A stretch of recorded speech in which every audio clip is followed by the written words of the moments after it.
অনেক দিন পর কিন্তু এই ঠাকুমার দোকানে আসলাম। মাঝে এসেছিলাম, বন্ধ ছিল। একটা কত দাম ঠাকুমা? 10 টাকা। মাঝে বন্ধ ছিল নাকি? মাঝে এসেছিলাম। এই ঠাকুমা কিন্তু বারাসাত থেকে আসো নাকি? বারাসাত থেকে ট্রেন ধরে এসে দমদম স্টেশনে, জংশন স্টেশনে এসে কিন্তু ঘুগনি বিক্রি করছে। দেখো,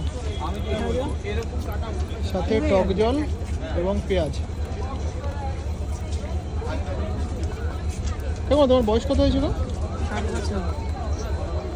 দেখো আমাদেরকে সুন্দরভাবে ঘুগনি খাওয়াচ্ছে। উপরে দিয়ে কি চেনাচুর নাকি ঝুড়ি ভাজা? উপরে দিয়ে গাঠিয়া ভাজা কিংবা চেনাচুর যাই বলো না কেন।